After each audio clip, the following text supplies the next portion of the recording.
اعوذ باللہ من الشیطان الرجیم بسم اللہ الرحمن الرحیم اللہم صلی علی سیدنا و مولانا محمد وعلی آل سیدنا و مولانا محمد وبارک وسلم۔ جلد چہارم، حکایت نمبر 1۔ ابتدا دفتر چہارم۔ مولانا روم رحمۃ اللہ تعالیٰ علیہ فرماتے ہیں کہ چاند کا نور اجسام پر پڑتا ہے اور مثنوی کا نور ارواح پر پڑ رہا ہے۔ اے ضیاء الحق، تیری بلند ہمت نامعلوم اس کے مضامین کو کہاں تک لے جائے گی۔ ضیاء الحق حسام الدین رحمۃ اللہ تعالیٰ علیہ مولانا روم رحمۃ اللہ تعالیٰ علیہ کے وہی خلیفہ ہیں جو مثنوی کے لکھنے کا سبب بنے۔ تو اس کو اس طرف کھینچ رہا ہے جس سے تو خوب واقف ہے، عالم ارواح۔ تو جدھر چاہتا ہے مثنوی کا رخ موڑ دیتا ہے۔ بظاہر مولانا حسام الدین رحمۃ اللہ تعالیٰ علیہ مثنوی کی اس کشش کا سبب ہیں، لیکن دراصل اس کی یہ کشش من جانب اللہ ہی ہے۔ جو صاحبان بصیرت ہیں وہ دیکھ رہے ہیں کہ مثنوی کے بیانات کہاں سے آ رہے ہیں۔ تو جیسا چاہتا ہے خدا بھی ویسا ہی کرتا ہے، کیونکہ وہ اپنے بندوں کی تمنا پوری کرتا ہے۔ جب کسی کو فنا حاصل ہو جاتی ہے تو باقی باللہ کا مرتبہ حاصل کر لیتا ہے، اور اس بندے کی مرضیات اللہ ہی کی مرضیات بن جاتی ہیں۔ چونکہ مثنوی حسام الدین رحمۃ اللہ علیہ سے فیض حاصل کر رہی ہے تو گویا اس کے اوراق اپنے کھلے ہاتھوں سے شکریہ ادا کر رہے ہیں۔ قرآن میں ہے، اگر تم شکر کرو گے تو ہم زیادہ دیں گے، اور قرآن میں ہے وَاسْجُدُوا وَاقْتَرِب، سجدہ کر اور قربت حاصل کر لے۔ ہماری طرف سے یہ جسمانی سجدہ روحانی قرب کا باعث بنتا ہے۔ مثنوی کی نشو و نما کا اصل سبب حسام الدین رحمۃ اللہ تعالیٰ علیہ کا جذب ہے۔ جس طرح حج والوں کے قافلے کا ایک سالار ہوتا ہے، آپ رحمۃ اللہ تعالیٰ علیہ معرف الہی کے اس کارواں کے سالار ہیں۔ قافلہ حج زیارت کعبہ کے لیے جاتا ہے، لیکن تیرا قافلہ رب کعبہ کی زیارت کو جا رہا ہے۔ ضیاء روشنی کو کہتے ہیں اور حسام تلوار کو۔ تو تمہاری ذات سورج ہے اور یہ دونوں اس کی جنتیں ہیں۔ سورج کی تلوار اندھیرے کو کاٹتی ہے، اسی طرح تو دلوں کو اپنی ضیاء سے منور کر رہا ہے اور کفر و شرک کی جڑیں تلوار سے کاٹ رہا ہے۔ جس طرح سورج افاضہ میں بڑا ہوا ہے، اسی طرح تم بھی چونکہ ضیاء ہو لہٰذا تم بھی افاضہ میں بڑے ہوئے ہو۔ سورج کی روشنی ہر مال کے کھوٹے اور کھرے پن کو ظاہر کر دیتی ہے، اسی لیے بازار دن میں لگتے ہیں۔ اسی طرح مولانا حسام الدین رحمۃ اللہ تعالیٰ علیہ چونکہ ضیاء ہیں، وہ بھی سالکوں کے لیے رحمت ہیں۔ جس طرح سورج کی روشنی تاجروں کے لیے باعث رحمت ہے، اسی طرح راہ سلوک کے مسافروں کے لیے آپ رحمت ہیں۔ جس طرح دھوکہ دینے والے سورج کی روشنی سے نفرت کرتے ہیں، اسی طرح بناوٹی شیخ مولانا حسام الدین سے نفرت کرتے ہیں۔ کھوٹا مال پرکھنے والے کی جان کا دشمن ہوتا ہے، اسی طرح جو دنیا کے کتے ہوتے ہیں وہ بزرگوں کے دشمن ہوتے ہیں۔ انبیاء علیہ السلام کا مقابلہ ہمیشہ دنیا داروں سے ہوتا ہے جو ان کے دشمن ہوتے ہیں۔ فرشتے ان انبیاء علیہ السلام کی سلامتی کے لیے دعا کرتے ہیں کہ جو چراغ خدایت وہ انبیاء علیہ السلام لے کر آئے ہیں اس کو دشمن بجھا نہ سکیں۔ جو اس مثنوی کو افسانہ سمجھے وہ خود افسانہ اور محمل ہے۔ ایک چیز دو شخصوں کے اعتبار سے دو جداگانہ حکم رکھتی ہے۔ دریائے نیل حضرت موسیٰ علیہ السلام کے لیے پانی تھا اور قبطیوں کے لیے خون تھا۔ اسی طرح یہ مثنوی بعض لوگوں کے لیے افسانہ ہے اور بعض کے لیے گنجینہ معرفت۔ مولانا حسام الدین رحمۃ اللہ تعالیٰ علیہ کا کشف تھا کہ مثنوی کے منکر ایمان سے محروم رہیں۔ اب تیسرے دفتر والے عاشق کا قصہ سن۔ یہ عاشق رات کو معشوقہ کے فراق میں گھوم رہا تھا کہ راستے میں اس نے کوتوال کو دیکھا تو اس سے ڈر کر وہ ایک باغ میں گھس گیا۔ وہاں دیکھا تو اس کی معشوقہ موجود تھی، تو وہ اس کوتوال کو دعائیں دینے لگا۔ بعض اوقات انسان کسی چیز کو ناپسند کرتا ہے اور اسی میں اس کی بہتری ہوتی ہے۔ محبوبہ کا وجود تو درکنار، یہ اس کا سایہ تک نہ دیکھ پا رہا تھا۔ وہ 8 سال سے اس سے نہیں ملا تھا۔ عشق کا یہی معاملہ ہوتا ہے کہ پہلے وہ پھنساتا ہے اور پھر تڑپاتا ہے۔ ابتداً ہونٹوں کو جو چسکا لگا ہے اس کی وجہ سے عاشق امید و بیم میں مبتلا رہتے ہیں اور جوش محبت سے تڑپتے ہیں۔ جب وہ عاشق کوتوال کے ڈر سے بھاگ کر باغ میں گھسا تو اسے محبوب کا دیدار ہو گیا۔ وہ دیکھتا ہے کہ اس کی محبوبہ ہاتھ میں چراغ لیے نہر میں اپنی انگوٹھی تلاش کر رہی ہے۔ وہ اللہ کے ساتھ کوتوال کو بھی دعائیں دینے لگا۔ پولیس کے آدمیوں میں ظلم و ستم کا مادہ ہوتا ہے۔ ان کی خواہش ہوتی ہے کہ لوگ جرائم میں مبتلا ہوں تاکہ وہ ان سے منافع حاصل کریں، جبکہ کوتوال دوسرے لوگوں کے لیے تو باعث مصیبت تھا، لیکن اس عاشق کے لیے باعث رحمت بن گیا۔ دنیا کی کوئی چیز باہمہ وجود بری نہیں ہوتی، بلکہ کسی خاص نسبت سے اس میں برائی ہوتی ہے۔ زہر اور قند بھی مفید اور مضر خاص نسبت سے ہیں۔ سانپ کا زہر سانپ کے لیے باعث زندگی ہے، انسان کے لیے موت کا سبب ہے۔ پانی آبی جانوروں کی زندگی ہے، خاکی کے لیے موت ہے۔ کسی چیز کی نسبت کے اعتبار سے مفید اور مضر ہونے کے ہزاروں مدارج ہیں۔ زید کسی کے اعتبار سے شیطان ہے اور کسی کے اعتبار سے سلطان۔ جس کے لیے زید سلطان ہے وہ سلطان کی تعریفیں کرے گا، جس کے لیے وہ شیطان ہے وہ اس کو کافر اور گردن زدنی قرار دے گا۔ اگر تو زید کو اپنے لیے شکر بنانا چاہتا ہے تو اس کے عاشقوں کی نظر سے اسے دیکھ، پھر تجھے اس سے کوئی شکوہ نہیں رہے گا۔ لیلا راب چشم مجنو باید دید، اگر لیلا کا جلوہ دیکھنا ہے تو مجنو جیسی آنکھ حاصل کرو۔ محبوب کو اپنی نگاہ سے نہ دیکھ، اس کے عاشقوں کی نگاہ سے دیکھ۔ محبوب کے عاشقوں کی نگاہ سے بھی نہیں، بلکہ خود اس کو اپنی نگاہ سے دیکھنا چاہیے۔ جب انسان محبوب کو محبوب کی نگاہ سے دیکھے گا، یعنی اللہ کو خود اللہ ہی کی نگاہ سے دیکھے گا، تو متخلق باخلاق ہو جائے گا اور اپنے احساس کو فنا کر دے گا، تو اسے کان اللہ لہو، یعنی اللہ اس کا ہو گیا کا مقام حاصل ہو جائے گا۔ اس میں بقا باللہ کی کیفیت پیدا ہو جائے گی۔ حدیث قدسی ہے، جب میں اپنے بندے سے محبت کرتا ہوں تو میں اس کا کان بن جاتا ہوں جس سے وہ سنتا ہے، اور اس کی بینائی بن جاتا ہوں جس سے وہ دیکھتا ہے۔ ناپسندیدہ چیز جب کسی مرغوب چیز کا ذریعہ بن جاتی ہے تو وہ بھی مرغوب بن جاتی ہے۔ کوتوال معشوق کے وصال کا ذریعہ تھا، لہذا وہ بھی محبوب ہو گیا۔ جلد چہارم، حکایت نمبر 2۔ ایک واعظ کی حکایت جو واعظ کرتا تھا تو ظالموں، مفسدوں اور بدوں کے لیے دعائے خیر کرتا تھا۔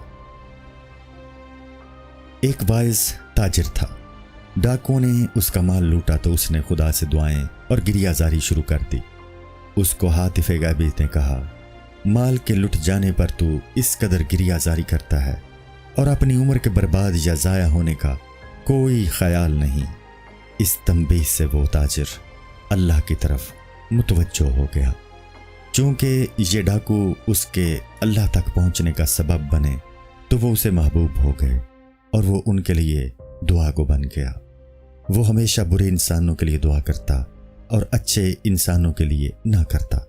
لوگوں نے اعتراض کیا کہ برے لوگ تو دعا کے مستحق نہیں ہوتے، تو ان کے لیے کیوں دعا کرتا ہے؟